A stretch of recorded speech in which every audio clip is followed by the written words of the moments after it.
mga bata ay magbabasa tayo ng kwento. Gusto niyo ba yun?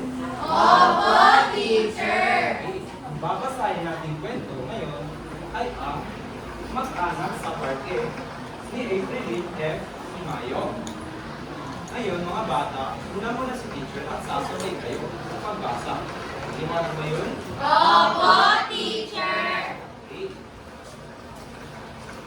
Kevin, linggo na naman. Yehey! Linggo na naman! Ang sigaw ni Rico. Ang sigaw ni Rico! Tuwing linggo, Tuwing linggo, pagkatapos ng misa, pagkatapos ng misa, ay namamasyal ay namamasyal ang ang buong pamilya. pamilya. At sa araw At sa araw na iyon, sa parke sila sa parke sila namamasyal. namamasyal. Sa parke, masaya si Nia. Sa parke, masayang-masaya si Mia. Maraming bulaklak Maraming bulaklak at iba pang pananim. at iba pang pananim. Malawak ang Malawak ang palaruan. palaruan. Maraming tao Maraming tao sa parke. sa parke. Nanay, tatay, Nanay, maaari po ba maaari po ba akong kumaroon umaroon sabay turo sabay turo sa palaruan? sa palaruan?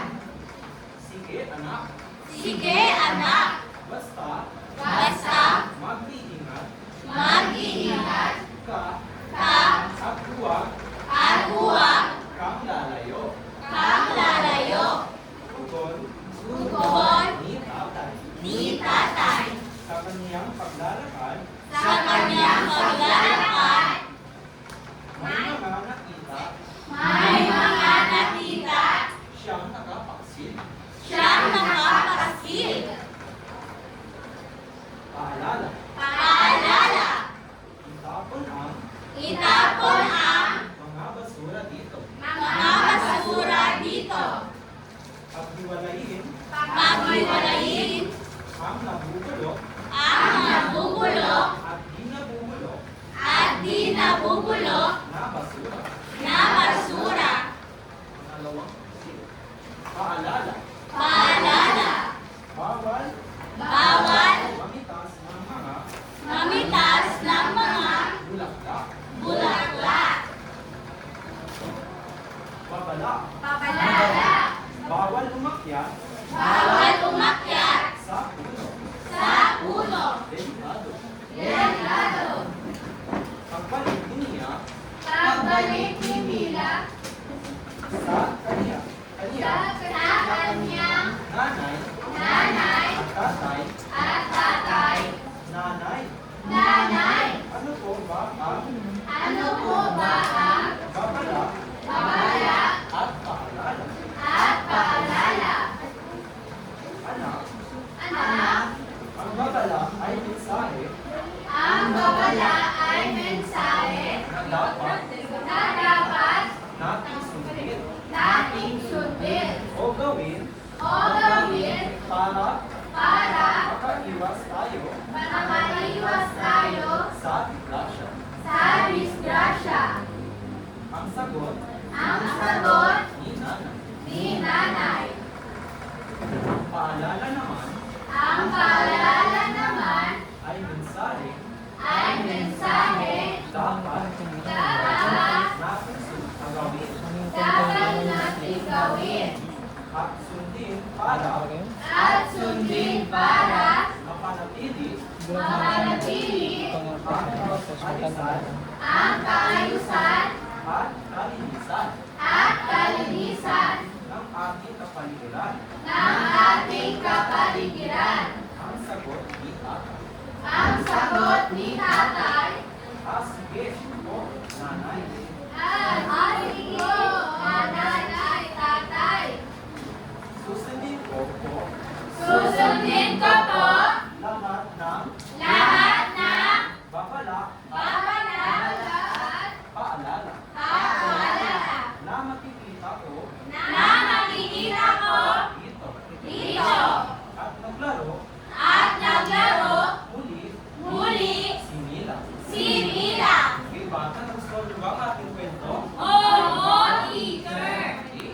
ngayon, dahil nagbasa tayo ng kwento, ay may katanungan si teacher para sa inyo. Mga bata, sino-sino ang mga tauhan sa kwento? Yes, Carmen. Teacher, si Rico, si Mila, si nanay at si tatay. Mahusay, Carmen, dahil dyan ay may balon ka.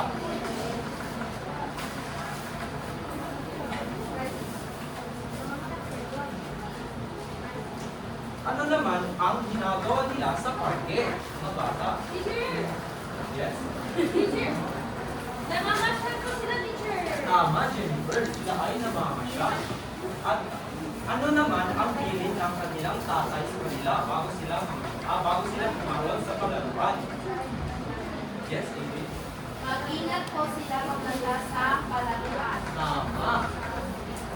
At ano naman ang nakita nilang nakapangsin? Teacher! Yes. Teacher, babala at paalala po. Tama. Ito ay babala at paalala. Dahil dyan, kayo ay matututo tungkol sa babala at paalala at maaari kong tawagin si Teacher Marcus para mag-continue ng ating lesson. Ngayon mga bata, sa sinabing kwento kanina lamang na ang babala ay mensahe na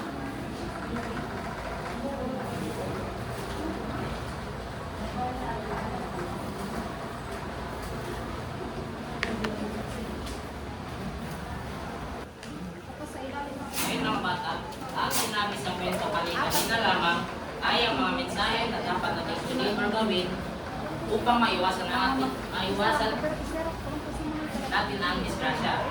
At ang paalala naman ay mensahe na dapat nating sundin at gawin para sa kaayusan at kalinisan ng ating kapaligiran.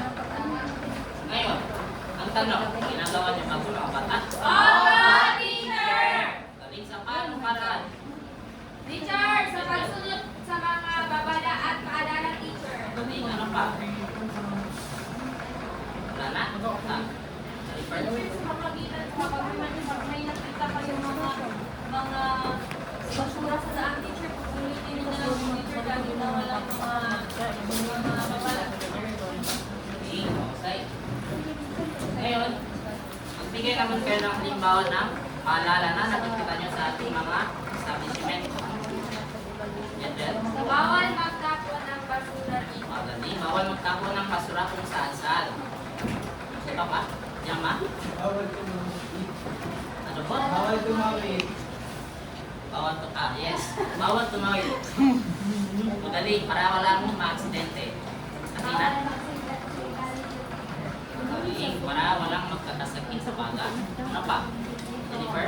Sa ano, teacher, sa pantry, teacher, yung paalala ko, teacher, ng inasibo, teacher, gawin ni teacher, Madali, para hindi magkaroon ng mga basura. Okay, Nicole? Bawal umiitin. Oh, Bawal umiwi sa mga public places. madali, para hindi maalinsangan ang amoy sa kapaligiran natin. Kasi mabaho. Ngayon, magbigay naman ng isang mga halimbawa tungkol sa babala na makikita nyo sa ating kapaligiran at naririnig. Yaman. May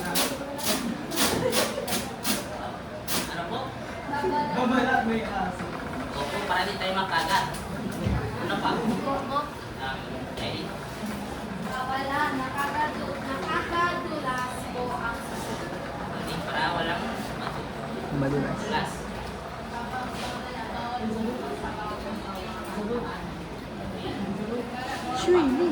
Jennifer? Teacher, bawala, teacher, kapag nadaan mo sa construction site, teacher, kapag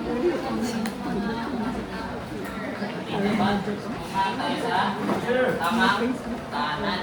Nicole?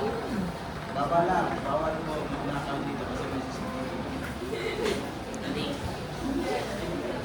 Ngayon, may gagawin tayong isang aktibidad. Kailangan ko ng dalawang representante para para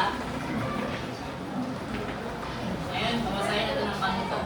Piliin at bilugan Piliin at bilugan ang tamang sagot Tamang sagot. Kung nagpapaliwanag ito, Kung nagpapaliwanag ito, nababala o paalala. nababala o paalala.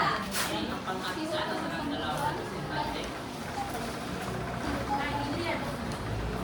Ang dalawa.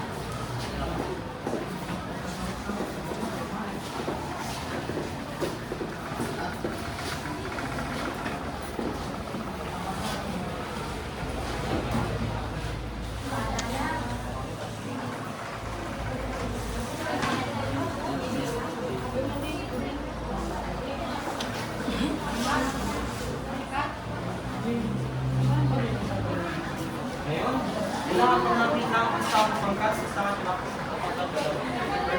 Pagkat isa lang. Dati na.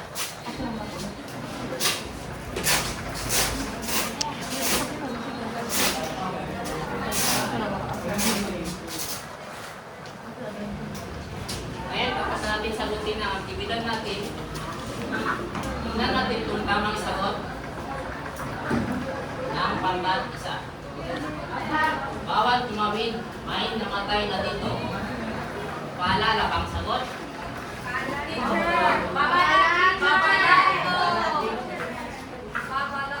Mabala.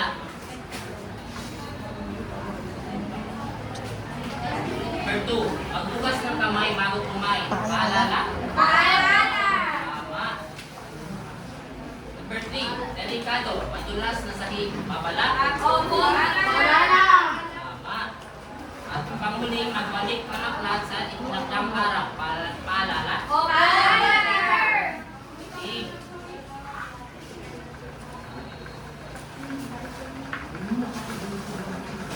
Ngayon, natingin niyo mga bata, anong pamagat ng ating tinalakay ngayon? Teacher, tungkol sa mga...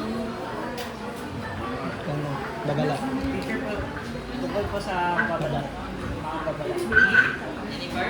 Teacher, sa tingin ko, tungkol sa mga babala at paalala sa kapaligiran. Galing. Ang pamagat natin ngayon araw ay pagsabi ng mensahe nais pabatid na nabasang babala o paalala. Ngayon, kumuha kayo ng isang buong papel at sagutin ang pagtataya natin ngayon. Basahin ni Teacher ang panuto. Basahin ang bawat pangusap, isulat kung tama kung tama, at mali kung mali ang sinasabi.